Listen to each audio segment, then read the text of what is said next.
And they had her keys at this moment. They had her keys. They never mentioned that they had a phone until after I got off the phone with one friend. I called her phone just to hear other friend state to me that I have a phone too. So I asked them, I said, y'all, wait, hold on. You have my car keys and her cell phone? I knew something wasn't right. Right. So, after that story, you obviously went to the hotel and began the search for your daughter. And the hotel at first wasn't as cooperative, correct? No, they wasn't. Okay.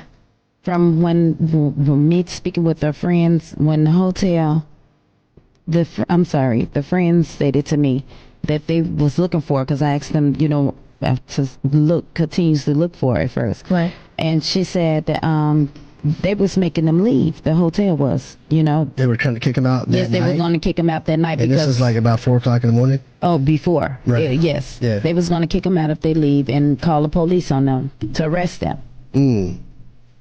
Now, why were they threatening to do that? Just because they were being too rowdy, making too much noise? No, because they stated to me that they told them that my daughter was missing. They can't find her. And they felt like that was reason to kick everybody out? Yes, obviously. When was the friends that called you? When was their last time that they saw your daughter Kanika alive? What's their last reaction and interaction with Kanika? Well, they stated to me it was because I asked them how long she been missing, and they said it was 2 hours before they called me. I asked them why didn't they call me before. They said because one of the friends didn't want me to know that my daughter was missing. The one that left my house with Kanika. Right. Now, but did they say how she broke from the group? Like, how did she break away from the group? Right. Okay, it was like 2 different stories. First, that day that she came, she came up missing, they stated that they left her in the front lobby, which is on my 911 call. Okay. Because that's what they told me. Then later on that day, in the afternoon, headed towards the evening, they stated to me they left her upstairs by the room door.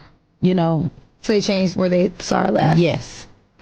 But isn't there a point, if I recall correctly, when they released the videotapes, there was a point where she got out the elevator, but somebody was in the elevator? Am I recalling that wrong? Those were, I think, the allegations of people saying that they were in the elevator. Because there's been so many conspiracy theories when it comes to what happened with your daughter, Kanika. So we didn't see anybody in the elevator with her? No, not in the videos, not that I saw. Did you guys see anything different? No, we didn't see anything with that. No. Okay.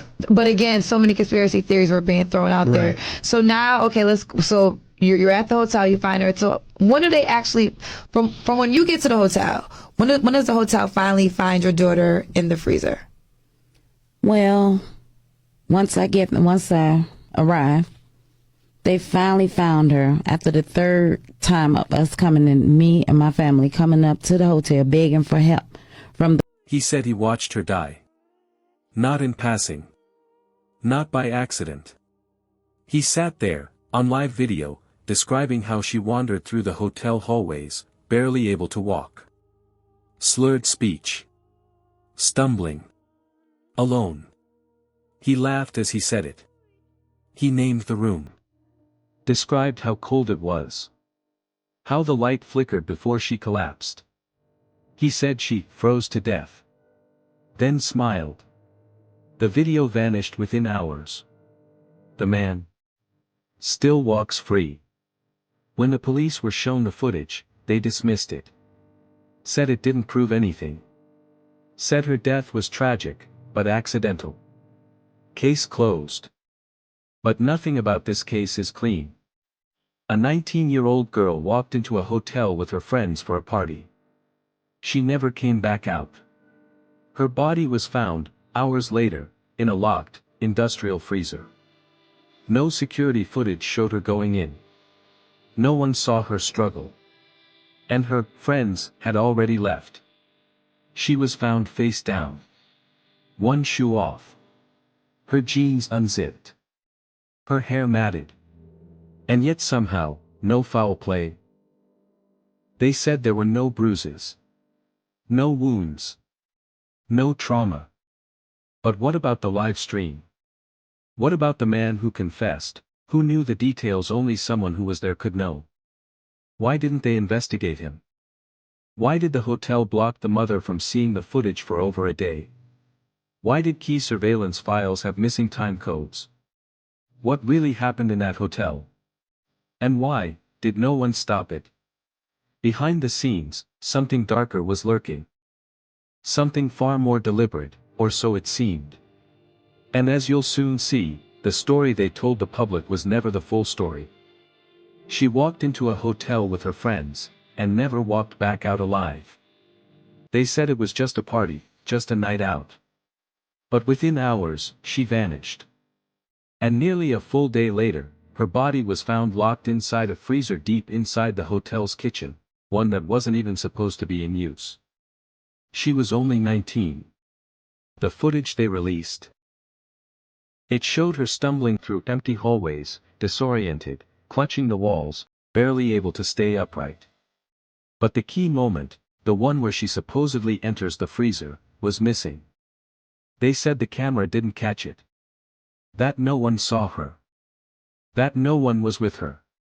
But someone knew exactly what happened. A man later went live on social media. He laughed, mocked her final moments.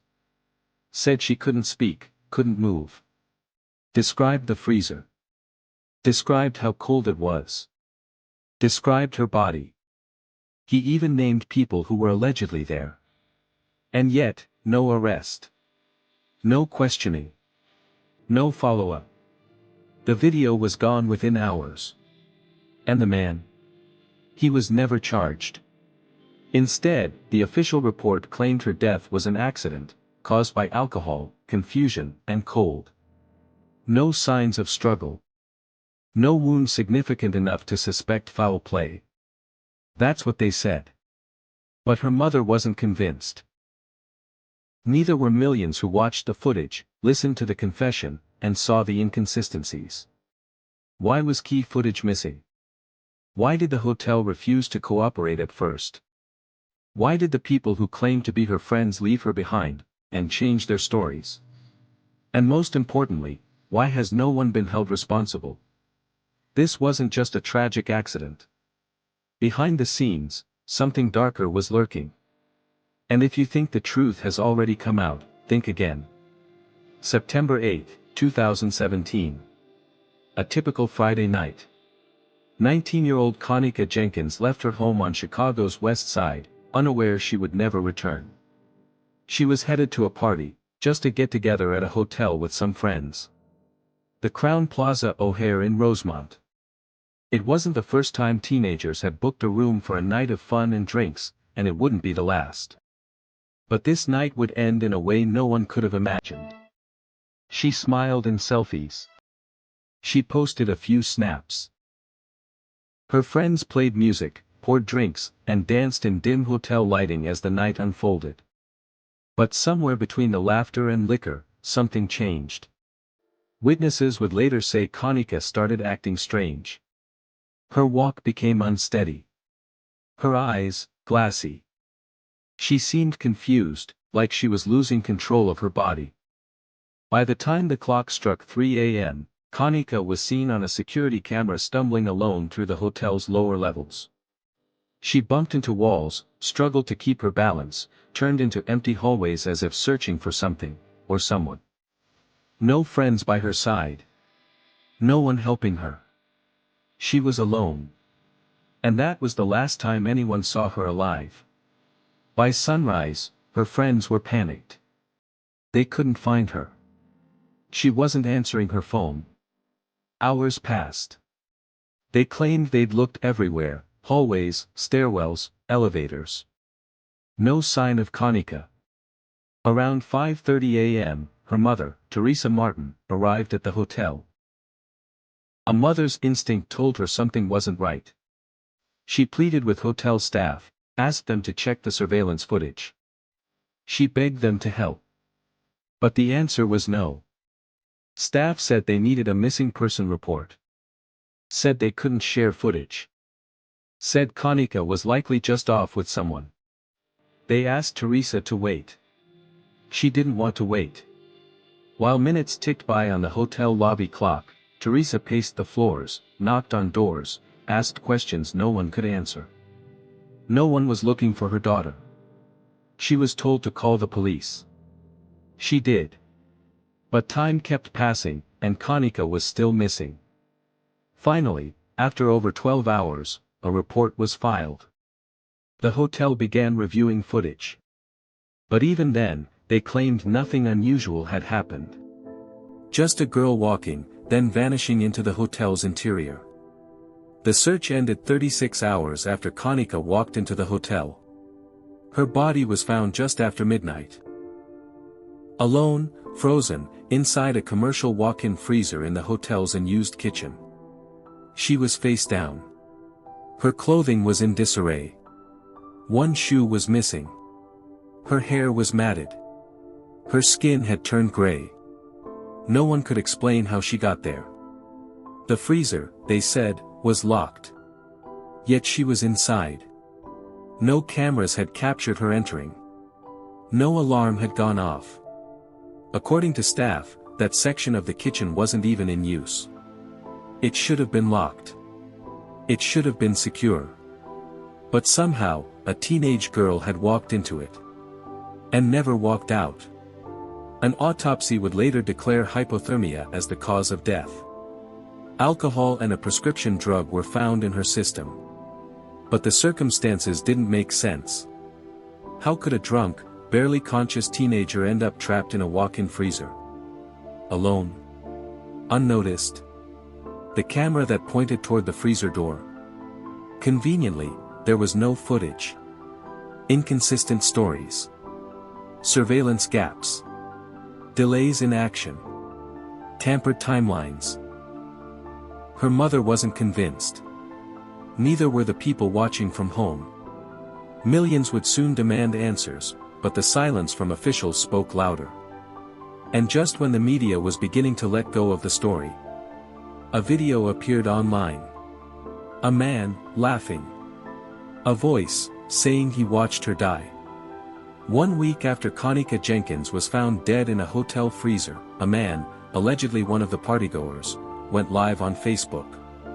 Sitting back casually, he began speaking into the camera. What he said would ignite outrage across the internet. In a chilling, almost mocking tone, he claimed to have witnessed what happened that night. He described Kanika stumbling around the hotel, clearly intoxicated or drugged. He laughed as he spoke about her being too out of it to move, saying she couldn't even stand straight and looked like she was out of it. Then, as casually as if talking about a movie, he said she was assaulted. He named people. He laughed again. The comments poured in fast. He just admitted it. This guy needs to be arrested. Tag the police. Now. And then, just like that, the live stream disappeared. 3 hours later, the video was deleted. But the damage was done. The internet had seen it. Clips were saved. Reactions were exploding on every platform. Despite everything, despite what sounded like a chilling, casual confession, there were no arrests. No charges. No follow-up. The video went viral. Activists, community leaders, and everyday citizens demanded justice. They demanded the man be brought in for questioning. But the police dismissed it. They called it not credible. They said it was just internet noise, someone looking for attention. They claimed the video didn't provide enough evidence to act on. That it couldn't be proven who he was talking about. That no assault had taken place. But for Kanika's family and thousands watching from around the world, the message was loud and clear: someone knew what happened that night. Meanwhile, the official narrative stayed the same. The police said Kanika had walked into the freezer by herself. That her death was ruled accidental. That there were no signs of struggle, no evidence of trauma. That she simply wandered in, and never came out. But how could that be? The surveillance footage never showed her entering the freezer. Her friends' stories didn't line up. And now, someone had openly spoken about watching her die, and nothing happened. In the days following Kanika's death, a storm of confusion began to swirl. Her friends, those who were with her that night, each had a different version of what happened. One said Kanika was drunk and they left her in the hallway while they went back upstairs to get a phone. Another said she simply walked off and they couldn't find her afterward. Their timelines didn't match. Their stories shifted under pressure. Sometimes subtly. Sometimes significantly. What should have been a straightforward sequence of events was turning into a tangle of contradictions. Meanwhile, the hotel, the very place where she was found dead, was quick to wash its hands of any responsibility. Officials insisted that nothing unusual happened that night. No foul play. No suspicious activity. Just a tragic accident. But the footage told another story. Security camera recordings were released to the public, but not all at once. And when people started analyzing them, things didn't add up. Frames were missing. Time codes jumped ahead unnaturally. Segments were abruptly cut off. At one point, Kanika is seen wandering through a hallway. Moments later, she's gone. The footage that might have shown where she went next. It was nowhere to be found. The timeline, the backbone of any investigation, was falling apart. And in its place, a fog of uncertainty settled in. Then came a more disturbing realization. Roughly 36 minutes of footage was missing. Not from just anywhere, but from key areas that could have explained how Kanika ended up inside a hotel freezer. This wasn't a coincidence. It wasn't a technical glitch. Someone had access. Someone had the means to remove those minutes, or to hide them entirely. People began to ask, why is the footage incomplete? Who had the authority to access those cameras? Why were specific timestamps blacked out or never released? Even more strange, while there were numerous security cameras in the kitchen area, none of them captured Kanika entering the freezer. Not one. The official response? The files were corrupted. Just enough to hide the most important part of the story. This wasn't a casual omission. It was a gap in time, a silence in the evidence, where the most critical moments of Kanika's life and death disappeared. And when the authorities failed to provide answers, the internet took over. Online forums, conspiracy channels, social media threads. Everyone had a theory. Some believed Kanika was lured there. That the party was a setup. That she was drugged and left to die. Others believed it was something darker. That her death was part of a trafficking ring. That her body was deliberately hidden. That powerful people were involved, and protected. Then there were whispers of ritual sacrifice. Illuminati symbolism. Odd references to hotel connections. Theories multiplied by the hour, each one feeding off the unanswered questions and missing pieces of the case. But under all the noise, one truth refused to go away. A man had gone on Facebook Live. He had described, in disturbing detail, what happened to Kanika. He laughed. He named names. And then, he vanished. No arrest. No questioning. No consequences. He confessed, and walked free. So what does that say about the justice system? The footage is incomplete. The stories don't align. The autopsy raises more questions than answers. And still, the official word remains unchanged, no foul play suspected. In the fog of missing footage and public confusion, one person refused to be silent. Her name was Teresa Martin. Kanika's mother. A woman who didn't just demand answers, she tore through lies to get them. In the days that followed Kanika's funeral, her mother, Teresa Martin, didn't retreat into silence. She didn't break. She didn't stop. While others tried to close the case, she opened every door she could find. To her, this wasn't just her daughter, it was a mission. One of justice. One of truth. She stood before microphones, her voice trembling but determined, demanding answers from a system that offered only silence. She marched. She grieved in public. She became a symbol of every mother who had ever been told to let it go. But Teresa wouldn't let go. Because every unanswered question was a scream in her mind, echoing louder with every passing day. Why was the footage edited? Why wasn't her daughter protected? Who let Kanika die? She filed lawsuits. She demanded surveillance. She exposed the contradictions. But the deeper she went, the thicker the walls became. Resistance met her at every level: police hesitation, legal deflections, media disinterest. Still, she didn't stop. Because Kanika was worth fighting for. Then came the footage, the infamous surveillance tapes. But something was wrong. Very wrong. Independent video analysts stepped forward. Frame rates didn't match. Time codes jumped.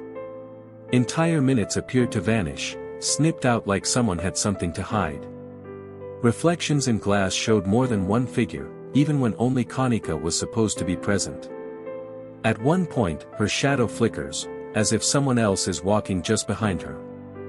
But no one's there. Some called it a glitch. Others called it murder in plain sight. Even more chilling, several key cameras went dark during crucial moments. And just outside the kitchen, the footage ends. Why? Who had the power to access those files, edit them, and still walk away untouched? Despite hours of analysis, public outcry, and digital evidence, the police never moved forward. No arrests. No further investigations. The case stalled. The silence grew. The story burned hot for weeks: headlines, social media fury, street protests. But then, silence. News outlets moved on. Editors chose other headlines. The world stopped watching. But Teresa never did. And neither did the thousands of strangers who had been touched by her daughter's story. In YouTube comments. In late-night live streams. In conspiracy threads and podcasts, people remembered. To them, Kanika wasn't a moment. She was a movement. But movements without momentum begin to slow. And as the months dragged on, the case began to fade from the public eye, like so many black girls before her. Still, candles burned. Mothers cried. And white roses fell, one by one, onto cold concrete steps where her name was still whispered in prayer. But justice delayed isn't always justice denied. Someone was about to speak again. They told the world it was accidental. That Kanika Jenkins had stumbled, intoxicated and alone, into a walk-in freezer, and simply never came back out. That she froze to death in the cold, numb, lost, disoriented. Case closed. But for those who loved her, for those who knew her strength, her spirit, her will to live, that answer never sat right. The official autopsy claimed hypothermia. Her blood contained alcohol and a drug that her family said she was never prescribed. The combination could have caused disorientation, perhaps even hallucinations. But the story on paper didn't match the horror they imagined. There were bruises, minor, they said. Swelling in her brain, unexplained, they said. No trauma, no struggle, no signs of assault. Just cold. Just accident.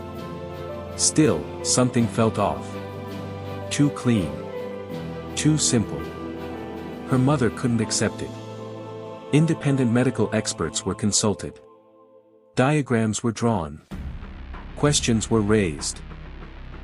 Could someone that impaired open a heavy industrial freezer door by herself? Would she have wandered that far, down through employee areas, into a corner of the hotel where she didn't belong? And if she had, why hadn't hotel security found her sooner? Why did it take over 20 hours? Why did the search begin only after the family forced their way in? The timeline didn't make sense. The medical facts felt cherry-picked. And the autopsy, cold, clinical, and redacted, offered nothing more than silence where truth should have lived. Whisper overlay, as the screen fades slowly to black. She didn't freeze to death alone. And then came the video. A live stream, days after Kanika's body was found. A man spoke into the camera, almost casually. His words, chilling. He claimed he watched her freeze. Watched her die. He didn't scream. He didn't panic. He smiled. The internet lit up. Who was he? Where did he come from? Was it just sick trolling, or something real? Online sleuths began digging. They found clues in usernames. Connections to others who had been at the party. Mutual friends. Cross-referenced comments. He had photos. He had history. Some said he bragged. Others said he slipped up. Then, just like that, his profile vanished. But not before thousands took screenshots. Before the video disappeared. Before the whispers turned into rage. And yet, the police never named him. Never brought him in for questioning. No mugshot. No press release. No answers. The man in the video, the one who claimed to know how she died, walked free. Her family begged for investigation. But all they heard in response was silence. Clues ignored. Evidence overlooked. A confession left to rot in the corners of cyberspace. And a mother still screaming into a void. The world moved on. But for those who believed there was more, who felt that this wasn't just about alcohol or wandering or chance, the fire never died. Justice, it seemed, had no map to follow. And no interest in finding the cold truth beneath the surface. In the days following Kanika Jenkins' death, as the shock wore off and the outrage settled in, a darker conversation began to emerge, not in courtrooms or police stations, but in whispers. On Facebook threads, Reddit forums, YouTube deep dives, TikTok timelines. Theories multiplied. Some so disturbing, they felt almost impossible to consider. And yet, thousands, even millions, began to believe that Kanika didn't just die alone in a freezer. She was led there. As people rewatched the surveillance footage, frame by frame, something felt wrong. The movements were off. The timeline was patchy. Some parts of the footage appeared to skip, or worse, be deliberately edited. Conspiracies bloomed.